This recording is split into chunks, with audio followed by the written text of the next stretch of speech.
नमस्कार दोस्तों। अभी हमने जबरदस्त प्रेजेंटेशन देखा डॉक्टर धवल सर का डीमार्ट पे।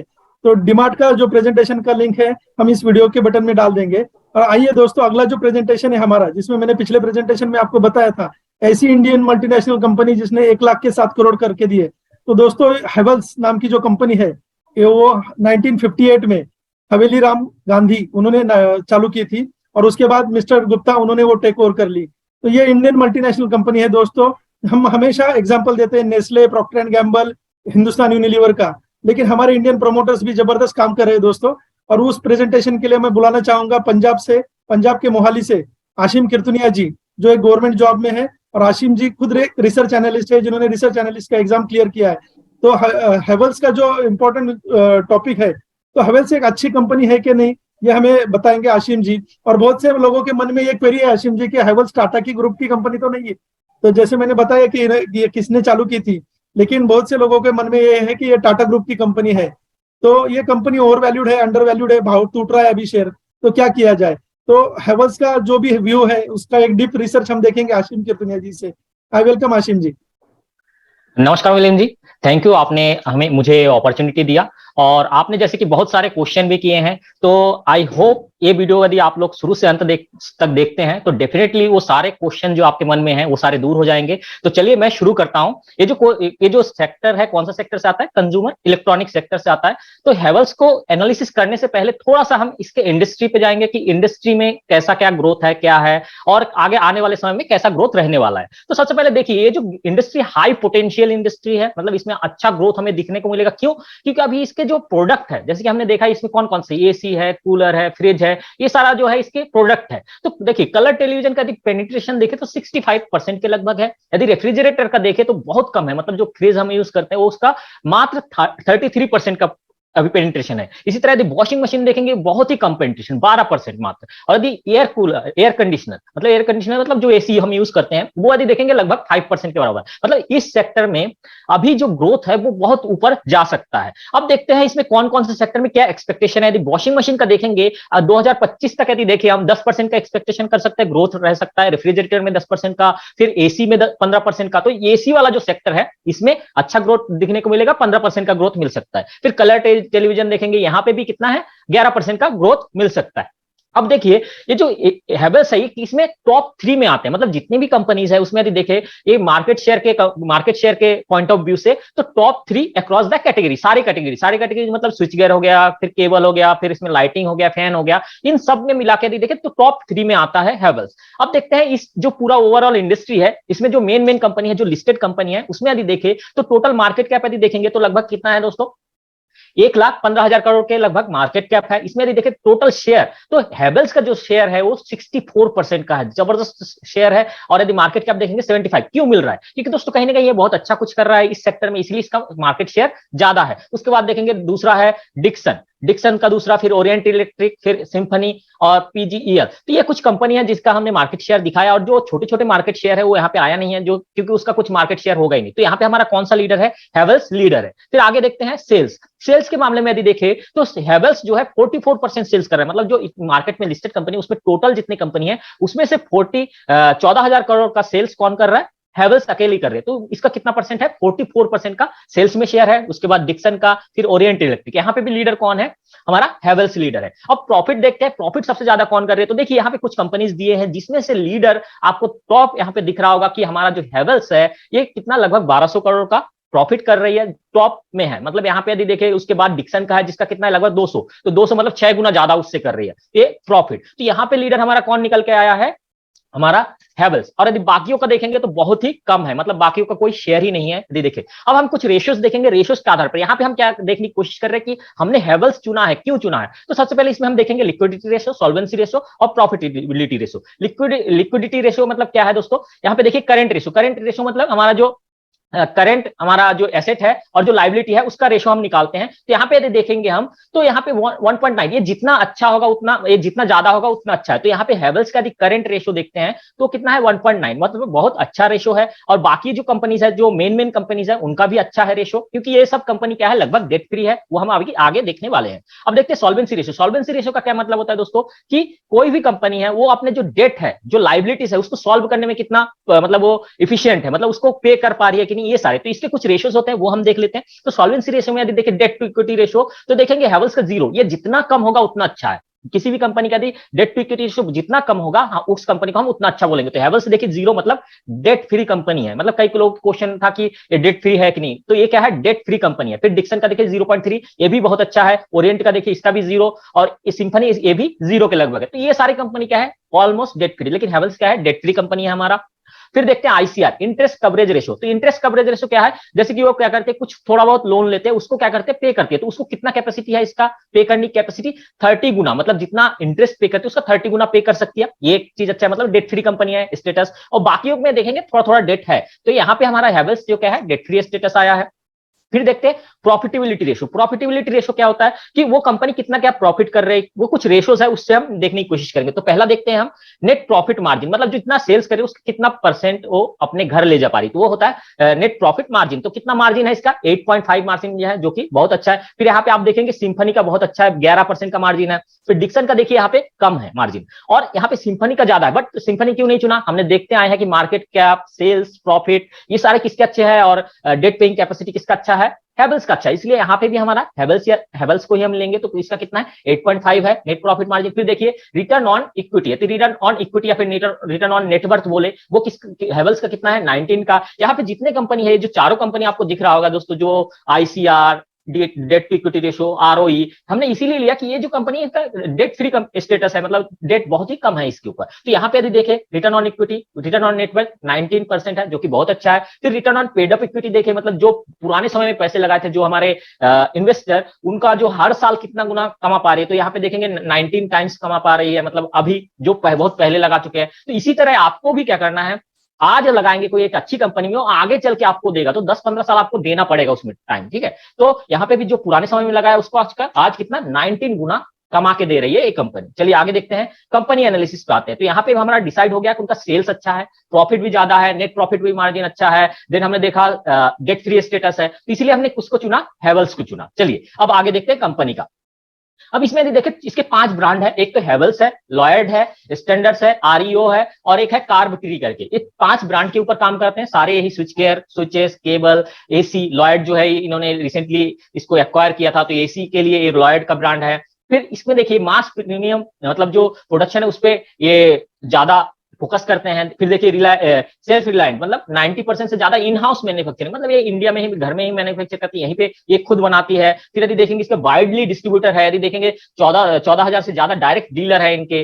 फिर यदि देखेंगे इनके प्रोडक्ट, यदि कैटेगरी देखेंगे 25 से ज्यादा इनके प्रोडक्ट्स है। तो इस तरह से इनका क्या है, बहुत ही अच्छा, मतलब प्रोडक्ट कैटेगरी भी है, सब कुछ अच्छा है। अब देखिए इसका थोड़ा सा हम जर्नी देखें, तो 1958 में स्टार्ट हुआ था स्विच गियर एंड केबल के उससे। फिर देखिए 1971 में इन्होंने हैवेल्स जो ब्रांड है उसको एक्वायर किया था, और इसी के नाम से अभी भी चल रहा है। फिर यदि देखेंगे यहाँ 2017 में लॉयड को एक्वायर किया था। तो जो एसी में इसका क्या कंट्रीब्यूशन है ये हम आगे देखेंगे। और जो स्टॉक मार्केट में एक्सचेंज में जब ये लिस्ट हुआ था कितने में, 1993 में। चलिए अब आगे देखते हैं, ये डीपर इनटू होम्स, मतलब ये पहले यदि देखें 2004 तक यदि देखें, इनका जो प्रोडक्ट पेनिट्रेशन था जो होम में, वो लाइटिंग में था, फैंस में था, स्विच गियर और स्विचेस में था। लेकिन 2011 ऑनवर्ड, 2011 के बाद देखिए उन्होंने इतने सारे प्रोडक्ट ऐड किए, एसी हो गया, television, air cooler, water heater, refrigerator, water purifier, washing machine, ये सारे जो प्रोडक्ट है इसमें भी इन्होंने क्या किया, इंटर कर गए, ठीक है।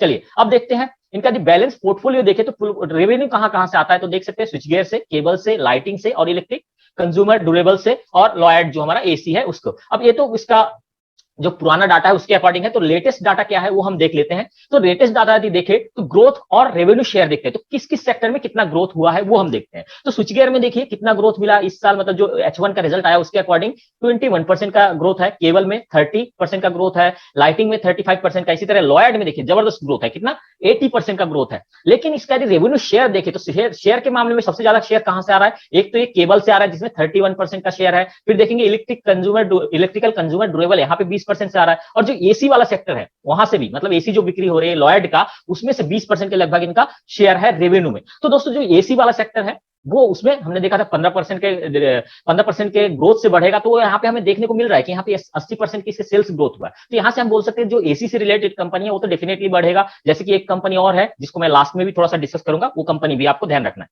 चलिए अब देखते हैं इनका हिस्टोरिकल डाटा। देखिए सेल्स का डाटा देखिए दोस्तों, ये देखिए पिछले 19 साल में इन्होंने कितना सेल्स करके दिया है। तो पिछले 19 साल में यदि देखेंगे 2003 में 293 करोड़ का सेल्स करती थी, वो आज पहुंच गया है कितना 14,000 करोड़ का सेल्स, जो कि 48 टाइम्स है। और यदि सीएजीआर के टर्म में देखें तो ये 22% का सीएजीआर है, जबरदस्त है। फिर प्रॉफिट ग्रोथ देखिए, 2003 में 9 करोड़ का प्रॉफिट करती थी और आज कितना लगभग 1200 करोड़ का प्रॉफिट कर रही है। और यदि टाइम्स में देखिए 132 गुना बढ़ा है और सीएजीआर के टर्म में 29% के सीएजीआर से इसको ग्रोथ मिला है। तो देखिए कोई भी अच्छी कंपनी की क्या क्वालिटी रहती है, यहां प्रॉफिट के चार्ट से आप बता सकते हैं। कभी भी इन्होंने एक बार प्रॉफिट में जब से आया है तब से मतलब ये मान के चलते हैं कि उसमें कभी लॉस देखा ही नहीं, मतलब उन्होंने कभी लॉस किया ही नहीं। ऐसा भी नहीं कि एक बार बहुत ज्यादा प्रॉफिट करे फिर एकदम डाउन आ जा रहा है, ऐसा नहीं। डाउन आता है कब, जब जैसे कि अभी चल रहा है, अभी क्या हो रहा है, अभी इन्फ्लेशन का मार है, तो अभी हम देखेंगे इसके प्रॉफिट पे क्या इफेक्ट है। जब भी कुछ मतलब इवेंट होता है तब जाके इनका प्रॉफिटेबिलिटी थोड़ा डाउन होता है, लेकिन लॉस नहीं करती। ये चीज आपको ध्यान रखना है, अच्छी कंपनी की यही क्वालिटी होती है। चलिए अब आगे देखते हैं। नेट प्रॉफिट मार्जिन पहले 3 से स्टार्ट हुआ था और आज 9 के लगभग है, एवरेज जो है 9 के आसपास है, जो कि बहुत अच्छा प्रॉफिट मार्जिन है। क्योंकि हमने देखा कुछ ऐसी कंपनी है जिसमें कि मतलब इसके जो पीयर ग्रुप की कंपनी है उनके जो मार्जिन है वो 1% 2% ऐसे कुछ है, बट इसका 9% का है, बहुत अच्छा है। चलिए अब देखते हैं रिजर्व। तो रिजर्व यदि देखेंगे दोस्तों, क्या जबरदस्त रिजर्व बनाया। 2003 में सिर्फ 35 करोड़ का रिजर्व था, जो आज लगभग 6,000 करोड़ का रिजर्व पहुंच गया है।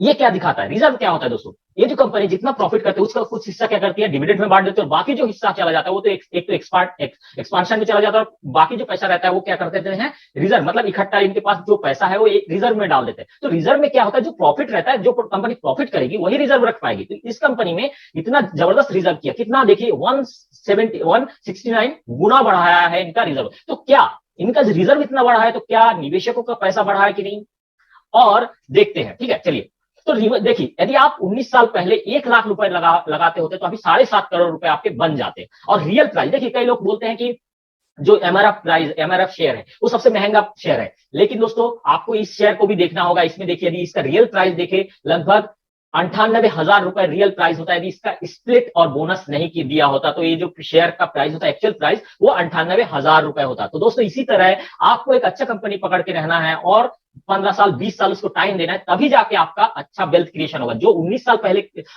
1 लाख लगाया होता उसका अभी 7.6 करोड़, क्योंकि ये हमने कहानी में मतलब हम स्टोरी में सुनते हैं कि उन्होंने 1 लाख लगाया था उसके इतने करोड़ बन गए। तो आपका भी बनेगा, लेकिन उसको आपको पेशेंस रखना होगा, आपको थोड़ा टाइम देना पड़ेगा। ठीक है चलिए आगे देखते हैं। अब देखते हैं वेल्थ क्रिएशन थ्रू डिविडेंड। हमने तो एक तो देखा उनका प्राइस एप्रिसिएशन जबरदस्त हुआ, अच्छा, मतलब जो एक शेयर खरीदा होता वो आज कितने में हो जाता, वो 98,000 रुपीज का। अब यदि देखिए यहाँ पे 2003 में, यदि यहाँ पे देखते हैं कि डिविडेंड से भी पैसा बनता है कि नहीं, वो भी थोड़ा सा हम एनालिसिस करते हैं। यदि मान लीजिए 2003 में आपने एक शेयर बाई किया होता कितने में, 157 रुपीज में, तो 2022 में आफ्टर बोनस और स्प्लिट आपके पास कितने शेयर हो जाते हैं, 80 शेयर हो जाते। वही मैंने बताया कि बोनस और स्प्लिट नहीं दिया होता तो इस शेयर का प्राइस कितना होता दोस्तों, 98,000 का इसका प्राइस होता। तो इन्होंने बोनस और स्प्लिट कितना दिया है दोस्तों, 80 शेयर हो गए 2003 के बाद से, एक शेयर 80 शेयर हो गया। डिविडेंड पेड लास्ट ईयर, मतलब पिछले साल इसने कितना डिविडेंड दिया, 7.5 रुपीज, 7.5 रुपए दिया है। और टोटल डिविडेंड कितना रिसीव हुआ, मतलब पिछले साल की बात कर रहा हूं दोस्तों, 600 रुपए रिसीव हुआ। इसका मतलब क्या हुआ, 382% रिटर्न एवरी ईयर। मतलब पिछले साल इन्होंने क्या दिया, 382% रिटर्न दिया। मतलब जिन्होंने 157 रुपए में खरीदा होता है एक स्टॉक, आज उसको मतलब पिछले साल उसको 382% रिटर्न मिल गया। क्या ये आगे नहीं मिलेगा, बिल्कुल मिलेगा। क्यों, क्योंकि प्रॉफिट कमा रहे, तो आगे ये जो डिविडेंड है सेम रहेगा नहीं। अभी जैसे 7.5 है, जब इनके प्रॉफिट बढ़ेंगे तो ये 8 रुपए हो जाएंगे, 9 रुपए हो जाएंगे, 10 रुपए हो जाएंगे। तो यहाँ पे भी जो परसेंटेज है वो इंक्रीज होता जाएगा। जो उनका प्राइस है वो तो एप्रिशिएट हो ही रहा है, साथ में हर साल यदि 400% रिटर्न बाहर आ रहा है, मतलब इसी को बोलते हैं दोस्तों वेल्थ क्रिएशन। मतलब इनको हमें और ज्यादा इनको खर्चा, मतलब हमें शेयर की तरफ देखने की जरूरत ही नहीं है। इसके जो डिविडेंड है उसी से इतना पैसा आ रहा है कि हमने जितना लगाया था उसके 5 गुना 10 गुना आने वाले समय में मिलते रहेंगे, जो पुराने इन्वेस्टर। तो आपको भी यही करना है, आज लगाइए, आज से 15-20 साल बाद आपको इसी तरह 200-300% हर साल रिटर्न आएगा। जो प्राइस एप्रिसिएशन है वो तो चलता रहेगा, आपके अगले पीढ़ी को भी मिल सकता है यदि आप ऐसे अच्छी कंपनी ढूंढ के रखते हैं तो। चलिए, इससे आपका पूरा क्वेश्चन क्लियर हो गया कि जो डिविडेंड है, डेट फ्री स्टेटस है, डिविडेंड देता है कि नहीं, डिविडेंड से वेल्थ क्रिएट होता है कि नहीं, और इसका एक्चुअल प्राइस कितना था, वो चीज। अब आगे ग्रोथ होगा कि नहीं ये भी हमें थोड़ा सा देखना पड़ेगा। चलिए वो भी हम थोड़ा सा देख लेते हैं, हिस्टोरिकल ग्रोथ देखते हैं। अब देखिए हिस्टोरिकल ग्रोथ में सेल्स यदि देखेंगे 22% के, इसका 19 साल का सेल्स का जो ग्रोथ है वो 22% है, 10 साल का देखिए 21% है, 5 साल का 16% और 1 साल का 32%। सेल्स में तो जबरदस्त ग्रोथ है। और जैसे कि हमने पहले ही बताया था फर्स्ट स्लाइड में कि जो पेनिट्रेशन है अभी इंडिया में बहुत कम है और इसमें बहुत ज्यादा ग्रोथ होने की उम्मीद है। अब यदि देखिए प्रॉफिट ग्रोथ 19 साल में 30% के लगभग, 10 साल में 14%, 5 साल में 17% और 1 साल में 14%। बहुत अच्छा ग्रोथ है। इसी तरह मार्जिन देखें, मार्जिन भी इन्होंने कंटिन्यूअसली मेंटेन कर रखा है 7, 8, 9 के आसपास। तो यहाँ पे हमें हिस्टोरिकल ग्रोथ तो जबरदस्त दिखता है। अब आने वाले समय में और थोड़ा सा क्या हम उम्मीद रख सकते हैं दोस्तों, यहाँ पे जो स्टोरी है, हिस्ट्री है, वो तो ये ही बता रहा है दोस्तों कि इसमें आने वाले समय में भी इसका ग्रोथ अच्छा होने वाला है। चलिए अब करंट ट्रेंड देख लेते हैं, करंट ट्रेंड कैसा है। तो करंट ट्रेंड में हमें दोस्तों ये पता चलता है कि अभी हमें क्या करना चाहिए इस शेयर में, ठीक है, अभी हमें लेना चाहिए या फिर नहीं लेना चाहिए, अभी प्राइस का जो रेंज है वो ज्यादा है, कम है, और इस साल क्या रेंज चलने वाला है, ये सारा कुछ ये जो करंट ट्रेंड है वो बता देता है। तो करंट ट्रेंड में यदि देखेंगे, पिछले साल का यदि 9 मंथ का रिजल्ट देखें, उसके साथ कंपेयर 9 मंथ का रिजल्ट था, उसमें सेल्स ग्रोथ कितना था, 32%, जबरदस्त डिमांड था। वो वाई एंड वाई मतलब ईयर एंड तक उसमें भी 32%, जबरदस्त ग्रोथ। Q1 में यहाँ पे 62% का ग्रोथ देखने को मिला। क्यों मिला? क्योंकि दोस्तों हमें पता है कि कोविड था, जिसके चलते क्या था, जो लॉकडाउन इस सब के चलते उसमें जो बेस था वो थोड़ा कम था, इसलिए Q1 में हमें ज्यादा दिखा यहाँ पे। तो अब क्या करना है, हमें वो देखना है। अब H1 में देखिए, यहाँ से ज्यादा था तो यहाँ थोड़ा घट के वो अपने लेवल पे आने लगा है। तो कितना आया है, 35%। तो हम क्या एस्टिमेट कर रहे हैं दोस्तों, इस साल जो है, ये जो एस्टिमेशन है हमारा 25% का एस्टिमेशन है कि 25% का इसका सेल्स ग्रोथ आएगा। प्रॉफिट देखिए 9 मंथ में 14%, ईयर ऑन ईयर 14%। Q1 में दोस्तों यहाँ पे 3% डाउन हो गया, मतलब 3% का ही रहा इनका प्रॉफिट ग्रोथ। और H1 में -20%, लॉस नहीं कर रही लेकिन माइनस में गया। मतलब यदि पिछले H1 से कंपेयर करें और इस H1 में, तो यहाँ पे ह्यूज फॉल आया है प्रॉफिट में। क्यों आया वो भी हम आगे डिस्कस करेंगे। तो हम क्या एस्टिमेट कर रहे हैं कि जो हमारा फॉरवर्ड एस्टिमेशन है वो कितना है, 15%, -15% हम उम्मीद कर रहे हैं कि इतना रहेगा। क्योंकि जो Q1 में हमने जब इसका रिजल्ट आपको बताया था, तब हमने ये एस्टिमेट किया था कि 10% जो जो हमने एस्टिमेट किया था कि 0% के लगभग रहने की संभावना है। बट यहाँ पे जो H1 का रिजल्ट आया उसे देख के ऐसा लग रहा है कि जो हमारा प्रॉफिट है वो लगभग 15% डाउन रह सकता है इस साल। तो ये यहाँ पे देख के ही हम बता सकते हैं कि जिस प्रॉफिट बढ़ नहीं रहा है, सेल्स में कोई कमी नहीं है, सेल्स तो बढ़ रहा है, सेल्स अच्छा है, लेकिन डिमांड अच्छा है, लेकिन प्रॉफिट थोड़ा डाउन हो रहा है। तो प्रॉफिट डाउन होने से ईपीएस भी डाउन होगा, ईपीएस डाउन होने से क्या होगा दोस्तों, प्रॉफिट डाउन हुआ मतलब ईपीएस डाउन हुआ, तो ईपीएस डाउन होगा मतलब क्या होगा, शेयर का जो प्राइस है वो थोड़ा सा हम देखेंगे कि रेंज बाउंड में यहाँ पे रहने की संभावना होगी। तो चलिए अब देखते हैं एक्सपेंस ग्रोथ क्यों, मतलब जो प्रॉफिट डाउन हुआ वो क्यों हुआ। एक तो इन्फ्लेशन है, इन्फ्लेशन के चलते, इन्फ्लेशन का क्या मतलब है दोस्तों, जो कॉस्ट ऑफ रॉ मटेरियल है वो इंक्रीज हुआ। कितना क्या इंक्रीज हुआ देखिए, कॉस्ट ऑफ मटेरियल यदि देखेंगे यहाँ पे 39%, 0.6 मतलब 40% हम बोल सकते हैं कि यहाँ पे जो है ग्रोथ 40% से हुआ है। लेकिन यदि शेयर देखें, टोटल जो एक्सपेंस है उसमें उसका शेयर कितना है, जो raw cost of raw material, उसका यदि शेयर देखिए 60% का शेयर है किसमें, जो इसका कॉस्ट ऑफ रॉ मटेरियल है। तो यहां से हम बोल सकते हैं कि जो इन्फ्लेशन है उसका असर तो है इस इंडस्ट्री में जो भी कंपनी होंगे उनके ऊपर असर डेफिनेटली होगा। तो और एक कंपनी का मैंने जैसे बात कर रहा था, वो कौन सी कंपनी है दोस्तों, हेवल्स, सॉरी वो वोल्टास भी एसी बनाती है। तो उस कंपनी में भी इसी चीज का अफेक्ट पड़ा है, जो इन्फ्लेशन है उसमें भी कॉस्ट ऑफ मटेरियल बढ़ने से वहां पे भी प्रॉफिटेबिलिटी में बहुत ही ज्यादा अफेक्ट पड़ा है। आप चाहे तो उसका चार्ट देख सकते हैं, उसमें भी आपको एक करेक्शन देखने को मिलेगा। तो cost of raw material increase होने से इनका जो प्रॉफिटेबिलिटी है वो डाउन हो गया, लेकिन ये टेम्परेरी है। आपको ध्यान रखना है क्या है, टेम्परेरी है, हमेशा के लिए रहने वाला नहीं है। और देखेंगे एडवर्टाइजमेंट में बढ़ा है लेकिन इनका शेयर कम है, इंप्लॉय बेनिफिट में भी इनका बढ़ा है, ग्रोथ हुआ है, लेकिन इसका जो शेयर है टोटल एक्सपेंस में वो कम है, और अदर्स में है। ठीक है, चलिए अब फ्यूचर एक्सपेक्टेशन हम क्या करें। हमने ये देख लिया अच्छा ग्रोथ है, हिस्टोरिकल ग्रोथ अच्छा है, करेंट ट्रेंड थोड़ा सा डाउन है। तो अब हम फ्यूचर में क्या एक्सपेक्ट कर सकते हैं वो देखते हैं। तो इसका जो लॉन्ग टर्म ग्रोथ लिया हूं दोस्तों, लॉन्ग टर्म ग्रोथ हमने लिया है कि 16% का लगभग इसका जो ग्रोथ है लॉन्ग टर्म के लिए 16% लिया है। तो उसके हिसाब से हमने कैलकुलेट किया है लॉन्ग टर्म का। और यदि करंट ईयर देखें तो करंट ईयर का एस्टिमेशन हमने आपको दिखाया है यहाँ पे कि हमने कितना माना है, 25% सेल्स ग्रोथ होगा और -15% क्या होगा, हमारा प्रॉफिट ग्रोथ होगा। तो यहाँ पे हमने कितना आता है वो देख लीजिए। तो सेल्स वर्सेस ईयर देखिए, तो यहाँ पे यदि सेल्स देखेंगे 2022 में 14,000 करोड़ का सेल्स करती थी, वो 2023 में 17,000 करोड़ का, लगभग 17,500 करोड़ का सेल्स करेगी, और यही 2035 में लगभग 1 लाख करोड़ के सेल्स के लगभग पहुंच जाएगा। वही यदि प्रॉफिट देखें तो प्रॉफिट में देखेंगे तो प्रॉफिट अभी कितना कर रही है, 2022 में 1200 करोड़ के लगभग प्रॉफिट कर रही थी, लेकिन 2023 में यही प्रॉफिटेबिलिटी जैसे कि मैंने बोला कि 15% से डाउन होगा, तो 1000 करोड़ के आसपास प्रॉफिट करेगी। तो ये जो इफेक्ट है, इनका प्रॉफिट डाउन हुआ है, इसका मतलब क्या होगा, इस साल हम देखेंगे ये जो शेयर है करेक्शन में ही चलेगा, और 2035 तक हम उम्मीद करेंगे कि 8000 करोड़ के आसपास से प्रॉफिट करेगी। इसी तरह यदि ईपीएस देखें, अभी 19 था मतलब पिछले साल, तो ये घट के कितना हो जाएगा, 16.24 हो जाएगा। और 2005 यहाँ पे ईपीएस हमें डाउन दिख रहा है, EPS down, profit down, EPS down, मतलब शेयर करेक्शन में चलेगा। और 2035 तक हम उम्मीद करेंगे कि 131 रुपए इसका अपना ईपीएस हो जाएगा। और इंट्रिंसिक वैल्यू की बात करूं, 2022 में इसका ईपीएस था 19, इसके हिसाब से 742 रुपए आ रहा था, बट 2023 में प्रॉफिट डाउन हुआ है, ईपीएस डाउन हुआ है, तो इसका जो इंट्रिंसिक वैल्यू है वो भी कम हुआ है। वो कितना 630 के आसपास हम इसको फेयर वैल्यू बोल सकते थे, ज्यादा ना ज्यादा महंगा ना ज्यादा सस्ता। और 2035 में हम देखेंगे इसका जो इंट्रिंसिक वैल्यू निकल के आ रहा है 5000 के आसपास आ रहा है। चलिए आप थोड़ा सा चार्ट में देख लेते हैं। तो चार्ट में देखिए, चार्ट में यदि देखेंगे अभी इसका प्राइस कितना चल रहा है, 1208 के आसपास इसका प्राइस चल रहा है। तो हम ये नहीं बोल सकते कि महंगा है सस्ता है, थोड़ा सा महंगा तो है, अभी इसका 70 के आसपास इसका पी चल रहा है। तो हमें क्या करना चाहिए इसमें, अभी क्या है देखिए, इसको यदि देखेंगे, आपको यदि देखेंगे बहुत ही कम करेक्शन में आता है। यदि चार्ट देखेंगे, एक यहाँ पे बिग फॉल आया था, फिर यहाँ पे थोड़ा सा फॉल आया था, फिर अभी यदि देखेंगे तो अभी क्या है, एक रेंज बाउंड मोड में चल रहा है। हमने जब लास्ट टाइम बताया था कि इसका टारगेट इतना था, तो टारगेट हिट करके वहीं से वापस आया, क्योंकि इनका जो प्रॉफिटेबिलिटी है डाउन हुआ है। तो यहां से हमें ये उम्मीद कर सकते हैं कि ये जो रेंज आपको दिख रहा है, इस रेंज के आसपास ये घूमेगा। तो हमें क्या करना चाहिए, 1040 के आसपास हमें बाई करना चाहिए। और जो रेगुलर एसआईपी कर रहे हैं उनको ध्यान रखना चाहिए, उनको एसआईपी जारी रखना चाहिए इसमें, और जो है इस रेंज में आपको एक्यूमुलेट करना चाहिए, और लॉन्ग टर्म के लिए होल्ड कर सकते हैं। और जो शॉर्ट टर्म टारगेट हमारा इतना ही रहेगा, 1398। शॉर्ट टर्म टारगेट मतलब एक आध साल में इसका टारगेट आ जाएगा शॉर्ट टर्म। बट वो आपको ध्यान रखना है कि जब तक इसकी प्रॉफिटेबिलिटी नहीं सुधरेगा, इसका जो प्राइस है वो अप नहीं जाएगा। तो अगले क्वार्टर में फिर से हम रिजल्ट एनालिसिस करेंगे, देखेंगे कैसा क्या है। और थोड़ा सा देख लेते हैं शेयर होल्डिंग पैटर्न कैसा है। तो शेयर होल्डिंग पैटर्न में देखिए, हम लोग ढूंढते हैं कि कौन से पेनी शेयर है, क्या है, लेकिन इसका हमने देखा जैसे कि 1200 के आसपास इसका प्राइस चल रहा है, 1208 के आसपास।